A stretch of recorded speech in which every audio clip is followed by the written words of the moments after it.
안녕하십니까. 2020년 6월 9일 최병무 이펙트 시작하겠습니다. 문재인 대통령이 어제 수석과 보좌관 회의에서 윤미향 의원 사태에 대해서 한 달 만에 입을 열었습니다.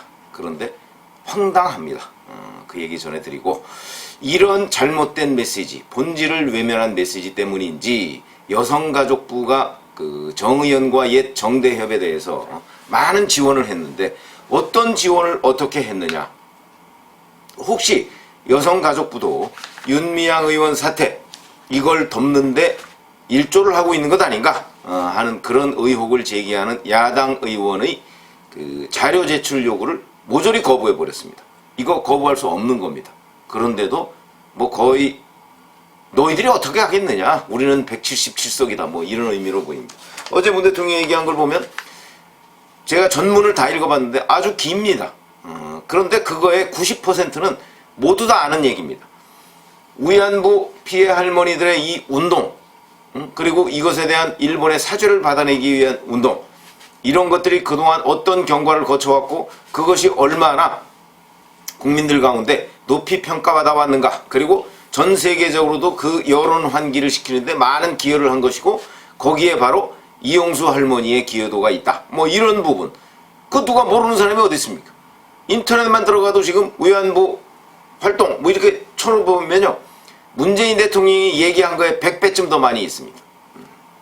그런데 그 얘기를 중언부언, 그것도 대의를 훼손해서는 안 된다, 이 얘기를 중언부언하고 있습니다. 그 전문 읽어보시면 그렇습니다. 일각에서 위안부 운동 자체를 부정하고 운동의 대의를 손상시키려는 시도는 옳지 않다. 반인류적 전쟁 범죄를 고발하고 여성 인권 가치를 옹호하기 위해 헌신한 위안부 운동의 정당성에 대한 근본적인 도전이다. 위안부 운동의 역사를 쭉 열거했다고 제가 아까 말씀드렸죠. 그러면서 결코 부정하거나 폄훼할 수 없는 역사, 또 반복했습니다. 우리는 위안부 할머니가 없는 위안부 운동을 생각할 수 없다. 위안부 할머니들은 참혹했던 삶을 증언하고 위안부 운동을 이끌어오신 것만으로도 누구의 인정도 필요 없이 스스로 존엄하다. 거리에서, 법정에서, 국내와 국제사회에서 피해의 참상을 알리고 정의로운 해결을 호소했다. 전쟁 중 여성에 대한 참혹한 성폭력 범죄가 세계에 알려졌고, 한일 간 역사 문제를 넘어 인류 보편의 인권과 평화의 문제로 논의가 발전됐다. 30년간 줄기차게 피해자와 활동가들, 시민들이 함께 연대하고 힘을 모은 결과 위안부 운동은 세계사적 인권운동으로 자리매김했다. 이렇게까지 얘기를 했습니다. 이 중에 제가 뭐 중언부언을 좀 빼서 그렇죠, 여튼 위안부 운동이 폄훼할 수 없는 역사다 하는 얘기를 도대체 몇 번을 얘기했는지 모릅니다. 다 아는 얘기입니다. 그럼 누가 폄훼하냐? 폄훼하는 사람 아무도 없습니다. 인터넷 같은 데 들어가 보면 일부 뭐 극우 세력 같은 사람들, 또는 뭐 이 문제에 관해서 뭐 그동안에 하여튼 뭐 극단적인 주장을 벌였던 일부 네티즌들이 이 위안부 운동이 뭐 이게 무슨 뭐라고 하죠? 뭐 공창이다, 뭐 이런 얘기 주장하는 사람들이 있습니다. 그런 사람은요, 우리 국민의 1%도 저는 안 된다고 생각하거든요. 그럼 1%도 안 되는 국민들이 폄하하고 있다고 생각하는데, 이걸 마치 일반화해서 얘기하고 있습니다. 50% 이상의 국민들이 그런 것처럼. 그래서 마치 이 우파들을 매도하려는 듯한 그런 양상을 보이고 있습니다. 아니, 위안부 피해 할머니 운동 지원하는데 우파와 좌파가 어디 있습니까? 그래서 문 대통령, 이번 사태가 왜 일어난 일이죠? 윤미향이라는 사람이 정대협과 정의연 활동, 이 폄훼해서는 안 되는 이런 대의 활동을 해가면서 그 자리에서 그걸 사리사욕을 채우는데 동원하지 않았느냐 하는 의혹에서부터 출발합니다. 그거는 어느 특정 진영에서 문제 제기를 한 것도 아니고요, 바로 위안부 피해 할머니인, 피해 할머니의 상징적 인물인 이용수 할머니가 제기한 겁니다. 왜 우리를 데리고 다니면서 그 많은 성금과 후원금을 모금해놓고 우리를 위해서는 쓰지 않느냐 하는 게 문제의 본질이고, 그 다음에 그러다 보니까 혹시 개인 계좌와 법인 계좌를 혼용한 거, 그건 뭐 여러 차례 드러났습니다. 그러면서 거기에 또 윤미향 의원이 개인적으로 뭐 집을 샀다 팔았다, 뭐 그 다음에 뭐 차명재산을 가지고 있다 없다, 뭐 이런저런 얘기들, 이런 것까지 포함해서 유용과 횡령 의혹이 제기된 겁니다. 이게 이 사태의 본질입니다. 근데 어제 윤미향이라는 이름이 문재인 대통령의 메시지에 한 번도 없었습니다. 한 번도 없고, 이번 논란 이렇게 등장합니다. 이번 논란. 이번 논란이 뭐죠? 문재인 대통령 뭐 알고 있나요? 이번 논란이라고 얘기하게?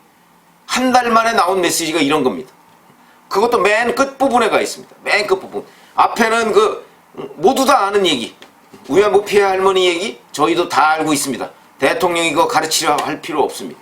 그럼에도 불구하고 모두 다 아는 얘기를 중언부언 하고 그 다음에 맨 끝부분에 가서 이번 논란은 시민단체의 활동 방식이나 행태에 대해서도 되돌아볼 수 있는 계기가 됐다. 정부는 이번 논란을 계기로 기부금 통합관리 시스템을 구축해 기부금 후원금 모금 활동의 투명성을 근본적으로 강화하겠다.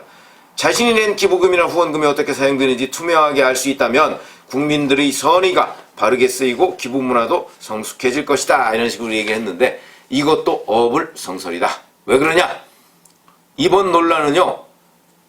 윤미향 의원이라는 개인이 불러일으킨 논란이고 개인이 정의연과 정대협 활동을 해가면서 야기한 논란입니다. 왜 이번 논란을 다른 시민단체까지 확대해서 일반화합니까? 시민단체 다 그런가요? 제가 알기로는 뭐 참여연대 등 일부 시민단체는 그렇지 않다고 알고 있습니다. 거기는 외부 감사를 받고요. 그러면서 외부 감사로부터 철저하게 그거 보니까 김경률 전 참여연대 집행위원장이 그 얘기를 했더군요. 외부 감사 철저히 받는다. 모르겠습니다. 참여연대도 한번 또 뒤져보면 어떤 일이 벌어질지 모르겠으나 어쨌든 문재인 대통령은 마치 이번 정대협과 정의연 논란 그리고 윤미향 사태가 다른 시민단체에도 다 있는 듯이 얘기를 합니다. 그것도 맨 끝부분에 가서 시민단체 활동 방식이나 행태를 되돌아볼 수 있는 계기가 됐다 그러는데 정의연과 정대협을 되돌아보면 됩니다. 거기가 지금 유용과 횡령 의혹이 불거지고 있는 곳이기 때문에. 그런데 왜 문재인 대통령은 이 문제와 관련해서 시민단체 일반으로 확대하죠? 거기다가 통합관리 시스템, 기부금 통합관리 시스템을 왜 정부가 합니까? 정부는 관리 감독만 하면 되고요. 그거에 대한 기본적인 개념, 전입된 거, 작년에 전입된 거는 제로 정의연처럼 22억이 넘는 돈이 전입이 됐는데 제로 이런 식으로 하는 것. 이런 게 문제죠. 정의연이 문제죠. 정의연이. 왜 다른 시민단체까지 다 물고 들어갑니까? 이거 정의연 물타기 아닌가요? 정의연의 잘못을 마치 시민단체 일반이나 아니면 시스템 대처에 문제가 있는 것처럼 호도하고 물타려는 대통령의 자세. 이게 문제다. 이거는 결국 한마디로 얘기하면 정대협과 정의연 또는 윤미향이라는 사람을 감싸기 위한 것 아니냐. 이런 의혹을 받기에 충분합니다. 대통령이 왜 그런 의혹을 자초하는지 저는 알 수가 없습니다. 아마 시민단체라는 사람들이 자기들 우군이다 라고 생각을 했기 때문에 그런 것 아닌가 뭐 이런 짐작은 해봅니다만은 왜 대통령이 여기에서 이번 사태의 본질이 무엇입니까? 제가 말씀드렸지만 윤미향이라는 사람의 유용 횡령 의혹입니다. 그러니까 대통령으로서 이 문제에 대해서 한 달간 숙고해서 내린 결론이라는 것이 겨우 이거냐. 인터넷 같은 데 뒤지면 10초만 뒤지면 다 주르르 나오는 그런 얘기 다시 반복해서 무슨 컨트롤 카피해서 그거 쓰는 거냐 하는 얘기를 하지 않을 수가 없고요. 본질적인 부분을 얘기하면 됩니다. 이번 민주당의 윤미향 의원과 관련한 여러 가지 그리고 정대협 활동과 정의연 활동과 관련한 여러 가지의 의혹이 있다. 이 의혹은 아직 확인된 것은 없으나 이것이 자칫 잘못하면 시민단체의 일반적인 활동으로까지 불똥이 튈 가능성이 있기 때문에 검찰은 이 부분에 관해서 철저하게 수사를 해라. 다만 이것이 정의연과 정대협 활동의 대의를 훼손해서는 안 된다. 이렇게 앞뒤가 바뀐 입장을 내놔야 된다. 그것이 맞는 얘기죠.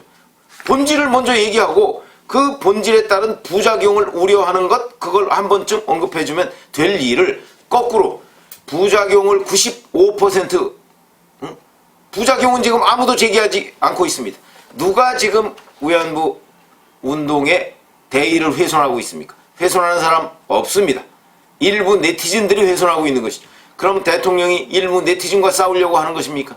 이런 부분에 관해서 본말이 전도됐다. 이런 말씀을 드리고요. 그러다 보니까 바로 이런 문제가 생깁니다. 여성가족부 잘 아시죠? 여성가족부에서 작년 1월 달에 김복동 할머니가 돌아가셨을 때 300만 원을 냈더군요.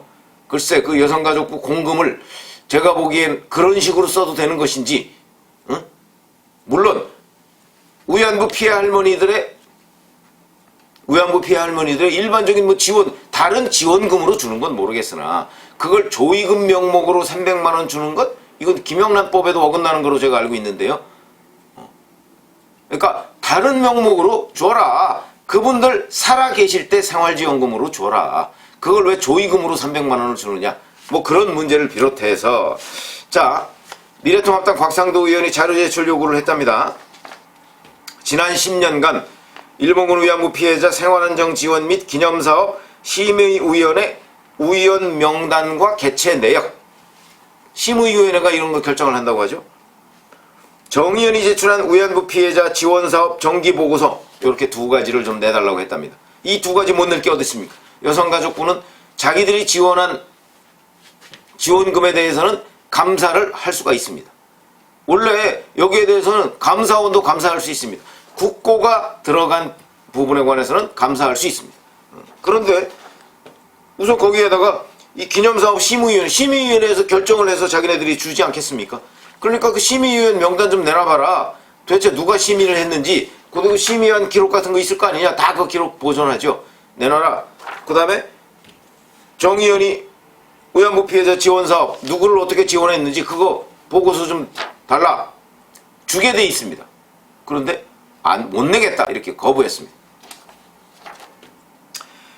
자, 심의위원회가 2010년 이후에만 나랏돈 수십억 원을 정 의원이 각종 시설물 건립과 기념사업 등에 지원하도록 결정을 했습니다. 심의위원회가 그런 거 하는 곳입니다. 그렇기 때문에 이 문제에 관해서 자, 어디에 얼마를 지원했느냐 하는 걸 좀 야당 의원이 알아보자고 했는데 그것을 거부한 것이고요. 거부한 이유가 이겁니다. 공정한 업무 수행에 지장을 초래할 염려가 있다. 그 염려 누가 하는 겁니까? 여가부가 하는 겁니까? 아니죠. 국민들은 과연 공정한 업무 수행을 하고 있는지 알 권리가 있습니다. 그런데 그걸 핑계로 지금 자료를 내지 않고 있습니다. 그래서 이제 곽상도 의원 측이 이렇게 물었다는 거 아닙니까? 아니, 현재도 아닌 과거 위원 명단이 공정한 업무 수행에 어떤 지장을 초래한다는 거냐? 그랬더니 여가부가 이 부분에 관해서 답변을 하지 않았다고 합니다.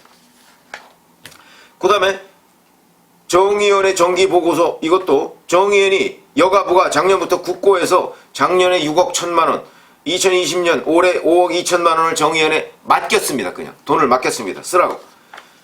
그러면서 정의원이 위안부 피해자 지원 사업에 알아서 다 쓰고, 자기네들이 알아서 쓰고 보고서만 제출하면 됩니다. 그 보고서를 곽상도 의원 측이 지금 보자고 하는데 못 보여주겠다, 이렇게 나오는 겁니다. 아니, 국고가 집행됐는데 작년에 6억 1천만 원, 올해 5억 2천만 원을 그냥 여가부가 정의원에다가 맡기고 마음대로 써서 보고만 해라, 이렇게 됐는데 그 보고서를 못 보여주겠다고요? 국고가 어디로 들어가는지 못하겠다고요? 글쎄, 이 부분에 관해서 미래통합당이 법적인 모든 조치를 취해야 할 것이고, 이 자료를 받아보기 위해서, 이 자료가 왜 못 내겠다고 했겠습니까? 뻔하죠. 정기보고서 엉터리일 것이고, 그 다음에 이 심의위원들 거기에 혹시 친여인사, 지금 친여인사 일색으로 또는 정의원이나 정대협 인사들이 그 심의위원회에 들어가 있을 가능성 배제할 수 없습니다. 바로 이런 것들 때문에 지금 못 내겠다고 하는 건 아닌지, 그 부분을 미래통합당은 끝까지 규명을 해야 된다. 만약에 이번에 규명을 못하면 국정감사 때 해야 되고, 또 이 부분에 관해서 제대로 규명을 못한다면 예산결산심사 하죠. 8월 말에 결산심사합니다. 그런 그 결산심사 얼렁뚱땅 넘어가지 말고 그 결산심사에서 과연 여성가족부가 정의원과 정대협을 위해서 얼마나 어떤 집행을 공정하게 했는가, 이 부분을 결산해서 하나씩 따져보라, 이런 말씀을 미래통합당한테 제가 주문하고 싶습니다. 지금 문재인 대통령이 본말이 거꾸로 된 그런 메시지를 내니까 여성가족부가 대통령을 믿고 있는 것인지 오만한 태도를 보이고 국회를 무시하고 있습니다. 국회는 국민의 대표기관입니다. 무시당하고 가만히 있으면 바보 되는 것이죠. 미래통합당의 분발을 촉구합니다.